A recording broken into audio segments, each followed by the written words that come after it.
Hey everyone, it's 10 types, and if you don't know, I'm 10 types, right? If you know anything about me, it's that, because I literally just said it. And yeah, that's because there's a bunch of reasons for that name, but one is I like the 10 different types in the Pokemon TCG. This is a bit of an interesting topic, though, because Fairy is kind of something.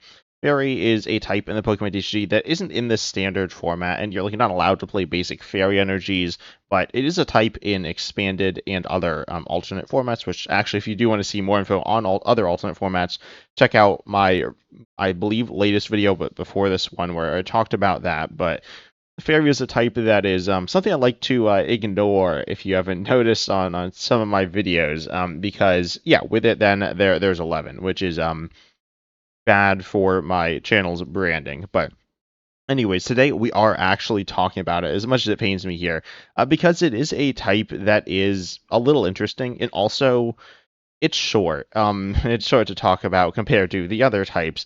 Not all the types have been in since the beginning, but Fairy is by far the newest. The only other type that's been in for a short period of time, I guess, is Dragon. Dragon's kind of like in and out, much less supported than the other types, but it's still been in the game for a little while. But Fairy originally was introduced to the video game franchise in the X and Y era, and is the most recent regular type to be added to the game. I believe the most recent is Stellar, but that's like weird. And then Fairy is the most recent, which again was a decent amount of time ago. But the TCG was also brought in at the same time during the X and Y era. And I'm going to be going through the good cards of the Fairy type. Looking here on the competitive Fairy cards, according to Limitless, this means I saw play in certain tournaments. I will quickly mention here, obviously, these cards are older, and the way Limitless has worked, currently they report a lot of tournament results. Like, okay, well, this tournament is like really big. I don't know if this is the biggest tournament ever, but anyways, this is a tournament in Japan. They don't do, I mean, okay, Japan is one, a different format, and two, the Limitless team is not, they're not in Japan. There's less stuff about Japanese tournaments in English. But anyways, if you look at like a regional tournament they have, I believe I was gonna say all the day two lists. All the day two lists would be reported as all the cards in all these lists would be reported as competitive. That's not the case though for these older tournaments. So for example, U.S. Nationals 2015. This is the top 64. I don't actually know if this is day two, but like you can see, there are lists missing and things like that. So again, if you look at different tournaments, like this is not that many of the deck lists here. So just keep that in mind that these are better cards than if, say, I looked at grass type, and we look at competitive. You see Mega Heracross. Okay, yeah. I mean, like some of these cards are legitimately like I'd say like bad. The competitive fairy cards are not bad. Anyways, that was kind of long-winded there. Last thing regarding the type. If you don't know, there's a letter representation of every type. Fairy obviously starts with an F. F is for fighting. Fire is not F. Obviously, they can't both be F because they need to be different. Fighting is F and fire is R, and then fairy can't be F or it can't be R. So I was gonna say they don't want to make it a vowel, so they made it Y. That doesn't really check out, but anyways, it's Y. But so this has been in the game originally, came out in X and Y, was in the X and Y era, 3 years of that, and then was in the Sun and Moon era, 3 years of that, and then it stopped. Also, it was like not supported as like a exactly a full type during that whole time. Like I wouldn't say it got as many cards. I mean, ultimately there are only so many Pokemon in the video game franchise that are fairy. Also, all fairy type Pokemon in the TCG were fairy types, or I guess still are fairy types in the video game. This has since been converted to the Psychic type with Metal weakness. If we look at fairy cards like this Xerneas EX here, this is weak to metal and resists darkness. And also Fairy did hit Dragon for weakness. That's actually why we see Lily's Clefairy EX with, what's it called? Is it Fairy Zone? Or am I imagining that? No, okay, yeah, it is Fairy Zone. This is obviously a reference to the Fairy type, despite it, not actually being a Fairy type Pokemon in the TCG now. But we'll kick things off with the Xerneases, I guess. So we have Xerneas EX here. This card was like decent, I guess. Just like a generic basic attacker. Same thing with this. Where is it? Not that one. This Xerneas within and Geomancy it like accelerated and was like a decent damaging attacker. Keep in mind this was a decent amount of time ago. This saw play in the Xerneas deck, which also featured Xerneas Break. This card kind of fun. You can't really see this card very well. This is a sideways card. It like evolved. These cards are actually super cool, except for the fact that they're like sideways, which is physically clunky. But ignoring that part, and the part that, in my opinion, I think the art's like super bad because it's like there's no color contrast on the Pokemon. But anyways, you have this attack, and you can also use previous attacks. It's really cool, but that is another one. The Xerneas is there. You saw the GX there in that list. There's also Xerneas. There's the EX here, and then there's also, I'll mention there's like Xerneas Prism Star. This is like a more of a tech option, but I figured I'd go through the Xerneases now. Most of them are early. And then there is the Rainbow Road Xerneas. I'll talk about in just a second after I talk about Aromatisse, which was paired with the Xerneas is, wait, is this expanded? Yeah, it's expanded. Okay. Oh yeah, back during this time there was also expanded, but there's Aromatisse. Could be paired with Xerneas as well, or different things like that. But Aromatisse was another early X and Y. I mean, it's X and Y base set card here, and it allows you to move your fairy energy around your board. This card's cool. I really like these kinds of cards, and I think a lot of people do. They allow for some really fun plays. You could pair them with a variety of different fairy Pokemon. We see like Florges EX here. And you see Xerneas EX, Mewtwo EX, very powerful card there. And then, of course, Aromatisse being the thing all holding it together. You have, like, support pieces like Fairy Garden, which is, like, is there a stadium that this is like? I don't remember. Tell me if in the comment section if there is, and I'm forgetting it, like this, but a different type. I feel like there is. There's that, like, Darkness one, but that doesn't seem like, that's different. Anyways, yeah, you got some wacky stuff from this era as well. You like Jamming Net, you get the old A-Spec colors, which are not pink. Obviously, pink would kind of fit in with the color scheming of this deck. We got like for Professor's Research and Iono and Boss, except they have different names. And Turo, yeah. Anyways, again, distracted here, but you have the Xerneas. Xerneas was like, I guess it's the, I mean, it is the X Pokemon, right? It's in the name. It looks like an X, I think. I think it's like supposed to look like an X. It doesn't like exactly look like one, but anyways, then there's the Rainbow. Well, okay, it's called Rainbow Road is the deck. I actually don't know why it's called Rainbow Road. I mean, I know the rainbow part. I mean, it's in the name, right? Rainbow Force, the attack you're using for 3 here. You do 10, 30 more for each different type of Pokemon on your bench. We also saw this attack more recently than this. It's not like a super recent card, but that's Sylveon VMAX. Sylveon VMAX saw some play. It wasn't that good. Let's see, is it? Yeah, I don't think it was eligible for City Leagues. In Limitless is a recording of that, but Sylveon VMAX is the same type of attack here. A really cool card where you do more damage, again, for the different types of Pokemon on your bench, encouraging some really fun things.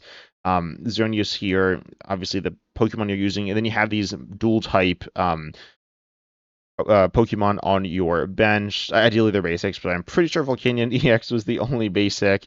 So you'd have these dual types, which was kind of fun. And then you'd also have you could have Skyfield to expand your bench as well. Obviously, playing different types of Pokemon also increases the deck diversity there. So overall, just a really, really cool card and deck. Again, I don't know why it's called Rainbow Road. If someone could tell me, that'd be really useful. I mean, I know what Rainbow Road. I mean, I know Rainbow Road from Mario Kart. I don't know if that has anything to do with it. That's the only. Maybe it's some other thing that's used. Anyways, it was a really cool deck. And what I honestly really wanted to highlight, and partially why I made this video here. Then we have. I guess quickly I'll mention the Gardevoirs here, I guess. So there is, or the Mega Gardevoirs here specifically. Obviously, Mega Gardevoir has a card in Standard, which is Psychic. There's also the Psychic and Fairy Mega Gardevoir here. Also, if you don't know how the old Megas work, they were all essentially Stage 1s, where the EXs were all basics. Also, I've talked about this in the past, but the naming scheme's just, it's so bad. Like, everything's the same and different. Anyways, you have this attack. This allows you to discard your bench Pokemon. You do more damage for the Pokemon you discard. This was played. Okay, why is there so much expanded stuff here? You'd play it here with Skyfield, then you like recycle your Pokemon and have these like unplay abilities and things. It was a pretty cool deck. Obviously, I guess kind of high risk, high reward. I mean, you're just chucking stuff away. You could get, if you get knocked out and you got rid of all your Pokemon, you just lose. Also, there are the Spirit Links, which allow you to like ignore the downside on the Mega, so they essentially just function like stage ones. I guess not all the cards had Spirit Links, but the ones that didn't, as far as I'm aware, I don't think any of them saw play. I'm not sure if there's like one I'm forgetting, but for the most part, the good ones had Spirit Links. So this card, it's cool. It's dual type. The attack discarding is interesting. Um, but yeah, we've seen cards kind of like that, but the mixture of them is kind of cool. There's also Mega Gardevoir EX. This one is more straightforward, just doing damage based on the Psychic, or not the Psychic. I like auto-corrected Fairy to Psychic in my head there. But the Fairy Pokemon in play, or sorry, the Fairy Energy attached to your Pokemon in play. So we see attacks like this, like all the time. I'm trying to think of one immediately off the top. I mean, I guess Mega Gardevoir EX is like pretty much the same thing. The one in standard. Obviously, this Mega Gardevoir is the same as itself. You could also, I guess, use them together. The one is like a different option, but yeah, I mean, ultimately, oops, wrong thing there. You could pair this with Xerneas to power up your board to get, more fairy energies into play. And then, yeah, I mean, pretty much you go ahead and you'd Mega Gardevoir, and yeah, you had some different attacking options. You have some different EXs and Xerneases and stuff, but ultimately relatively straightforward, but pretty cool there as well. I'll save the other Gardevoirs for later, so get into the X and Y era. Ultimately, the reason I'm kind of going Pokemon by Pokemon is there are just not that many different Pokemon that are fairy type.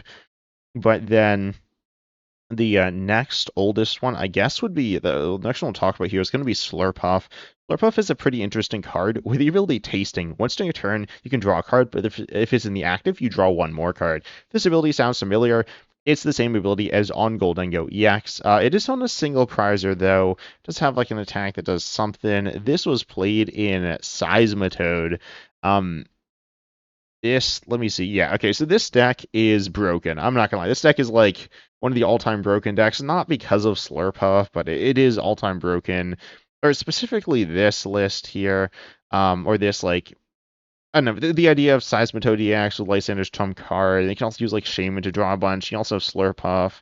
Long story short, this deck could churn through a bunch of resources and replay all those resources. Then it could also like stop your opponent from playing any resources. And the Lysander Stone card got banned. It's like one of the best cards of all time.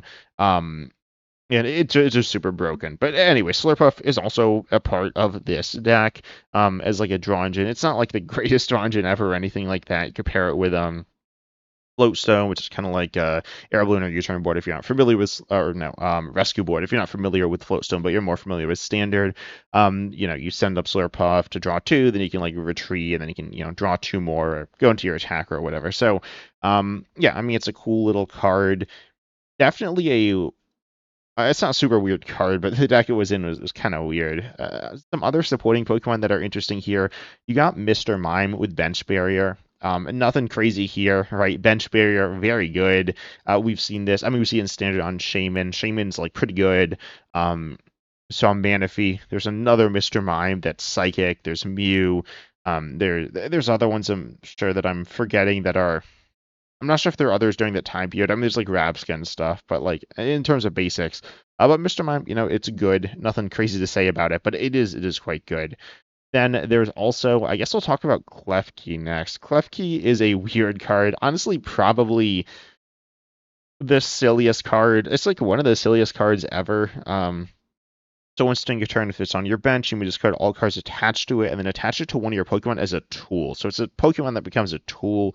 I'm not sure if there are any other cards that actually do this. I know there are Pokemon that become special energies. I mean, there's Charjabug. And there's like some old Volt, or no, old Electrode, and there's also like the Holland's Pokemon. But anyways, this becomes a tool here. And then what it does is it prevents any damage done to this Pokemon by attacks of your opponent's Megas. Then if it's attached to a Pokemon, it's discarded at the end of your turn or your opponent's turn. I guess this card like saw play to counter Megas. Which is like useful, I guess. I don't know. This isn't the thing I know it for, though. The thing I know it for is this stack, which got banned. The card itself didn't get banned. Obviously, this countering Megas is pretty useful. It's honestly a super cool card. There's like so much text. Normally, you don't find this much text on cards. I think for the most part, it was, oh, this isn't expanded, but I think it's more of like, It's seen some play. Well, I'll just talk about the deck. It's the unknown damage deck.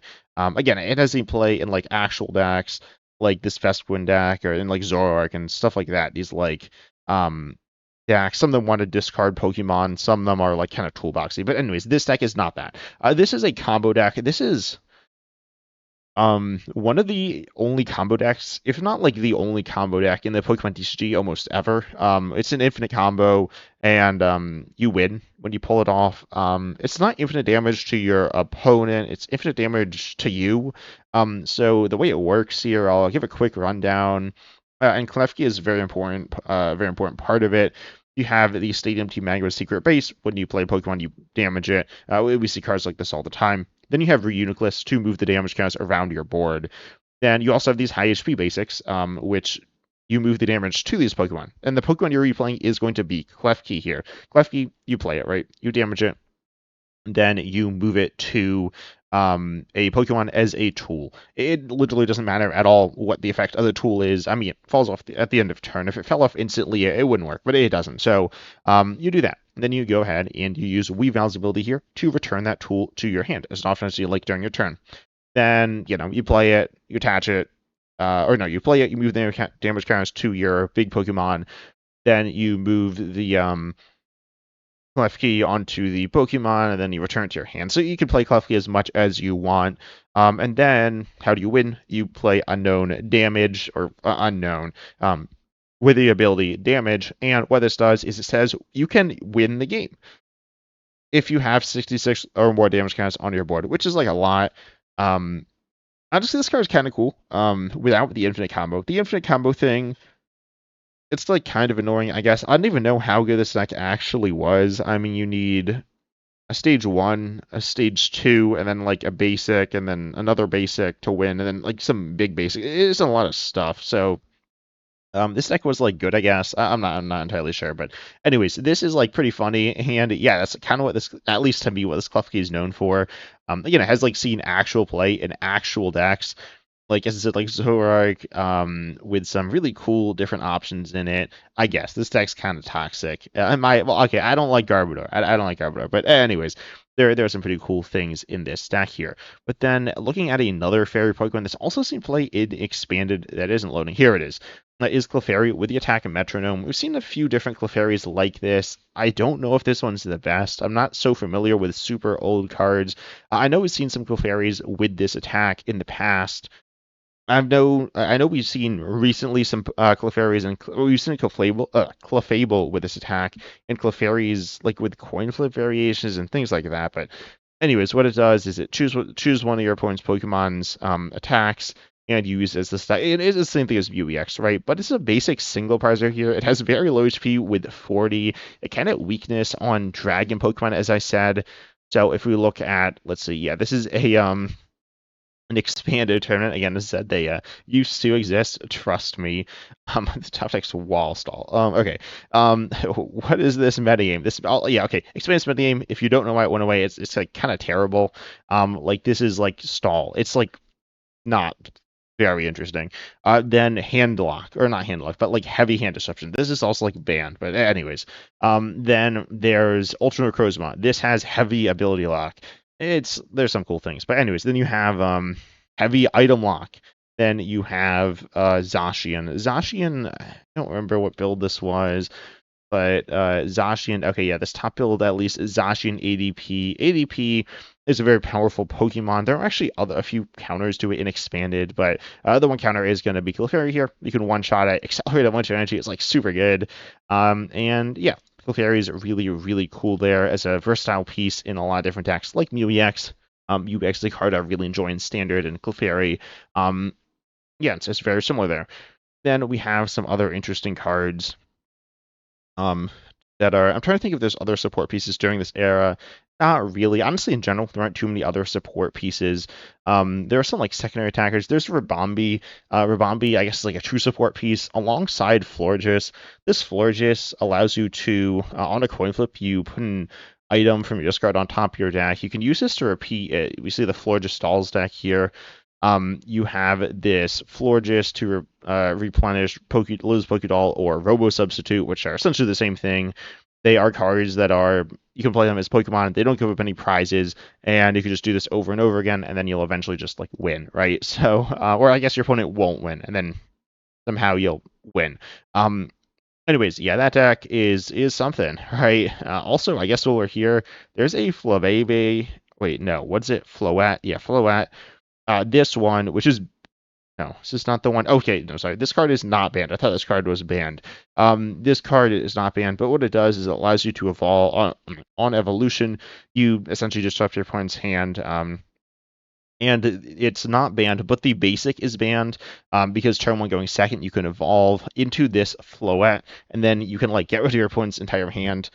Theoretically, I guess. I don't actually know how powerful this is or was, or I don't know if it actually was able to be played, but yeah, it's banned. So I figured I'd mention the only actual banned fairy card. As I said, the Klefki is not banned. That's part of a combo, and one of the pieces is banned, but it itself is not. Again, there are some like kind of cool support pieces like this for Bombi as well, which is like kind of fun. But moving into, did I miss anything in the X and Y era? I think that's pretty fair there. Again, there are other cards, so if you have other ones you want me to you want to hear about, ask me down below in the comment section there. But looking in at the Sun and Moon era, we see this Tapu Lele. This Tapu Lele came on Ultra Prism. It's actually one of the Pokemon that got reprinted, but in a different type. So, Tapu Lele is. Wait, what types is it in the video game? I assume it's Psychic Fairy, because it's got Psychic cards and Fairy cards. But anyways, it's a card here that we can see this Tapu Lele, which is the same as the other one I just showed you, except in different types with different energy types. Kind of cool there, in my opinion. Anyways, you could like move damage counters around your opponent's board. Pretty fun there as a situational attacker. But then we come to the big deck, which is Gardevoir GX.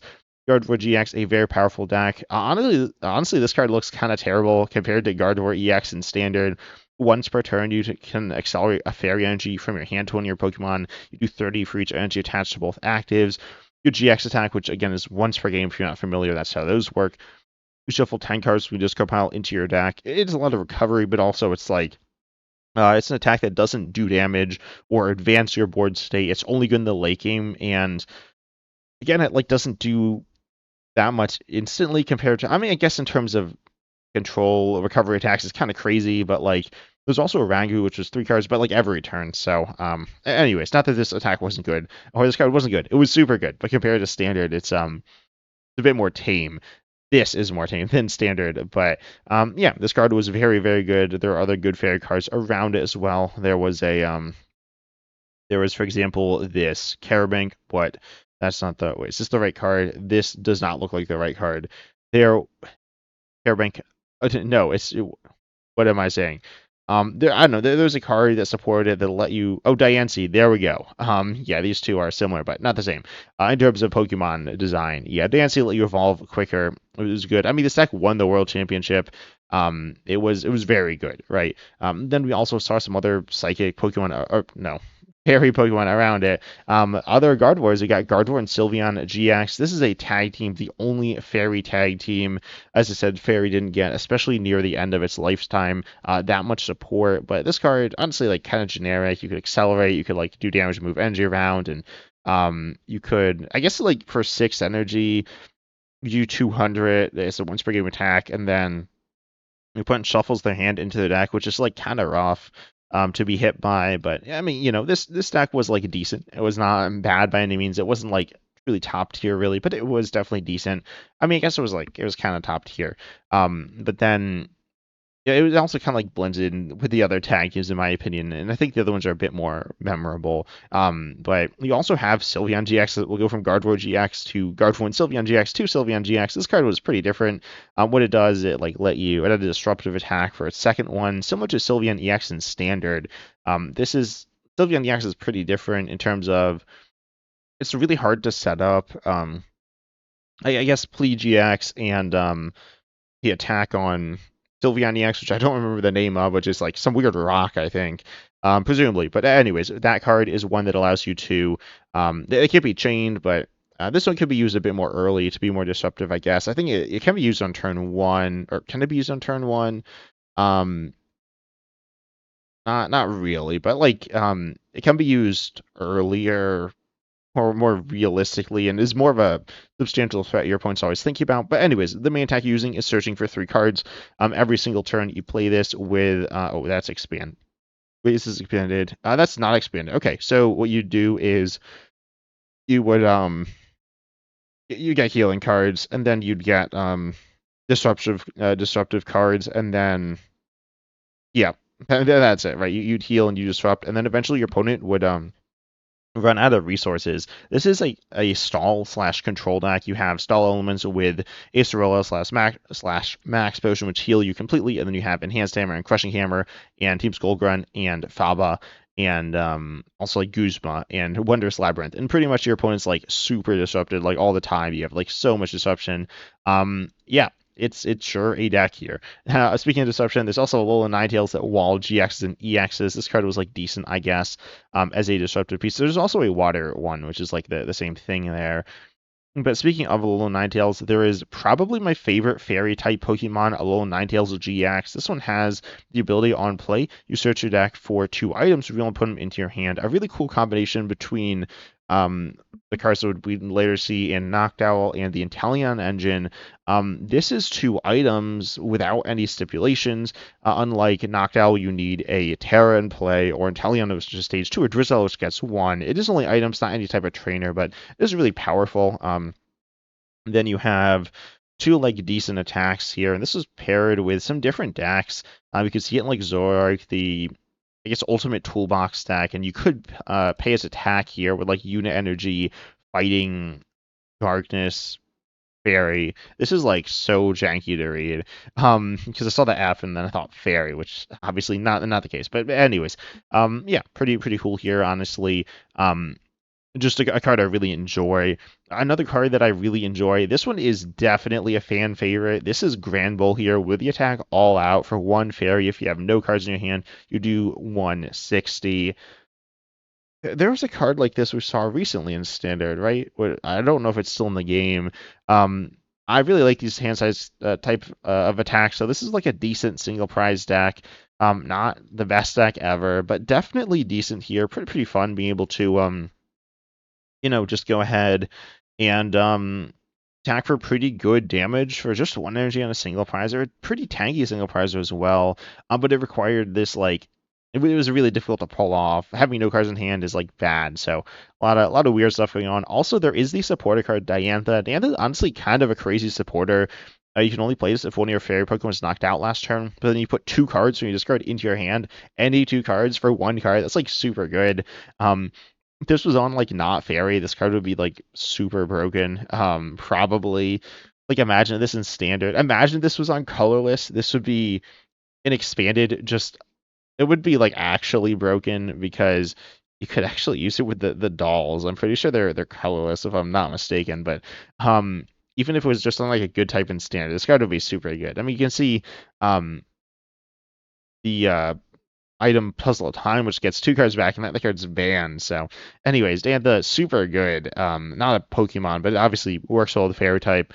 Well, we are here in this era of the end era of the fairy type. I mean, okay, there's like the beginning and the end, and I guess some in between. As I said, there's not that many fairy Pokemon, but there's Mimikyu as well. This is another Pokemon that I guess also like Tapu Lele got both psychic and fairy cards, and yeah, Mimikyu's a Pokemon here that is able to copy one of your opponent's attacks when they use last turn. Also could counter ADP and things like that. A pretty cool card there. And I'm trying to think if there's anything else on this, like Gardevoir, pretty niche there. There's Mimikyu GX. This card saw some play in like Control. Honestly, the funniest thing about it is this attack name Let's Snuggle and Fall.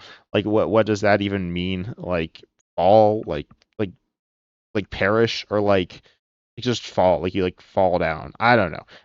But anyways, it's a funny little card there. Unfortunately, that's it for fairy, right? Like, there's not really that much more to see. If you look at Pokemon like Gardevoir is, I think it's had the best cards out of any Pokemon ever. If we look at the competitive cards, I think they're the older cards. Yeah, some of the older cards they're good. I don't think are recorded here, but you look at like Gardevoir EX, all-time great card, realistically. So like the old Gardevoir, this card just like so good. Gardevoir GX like really good. And then you look at a Pokemon like Tapu Lele, which has like fairy Pokemon. Tapu Lele GX, another like just amazing card. And then you look at Mimikyu. Mimikyu's gotten some pretty good cards. Mr. Mime, I guess, also had good cards. So this one's like fine compared to the other ones, I guess. But some of these Pokemon have had amazing cards that are not fairy. It's just like not a lot of fairy Pokemon, which is, I was gonna say, disappointing. I mean, obviously I'm happy the fairy isn't around anymore, but most people aren't. But anyways, tell me down below in the comment section what your thoughts are on the fairy type and specifically the fairy Pokemon, and any ones I didn't talk about that you thought are really cool, that maybe weren't as good or that were good that I just missed. But I hope you enjoyed. Make sure you like, subscribe, hit the bell, all the good stuff. And as always, I'm excited to see you in the next video.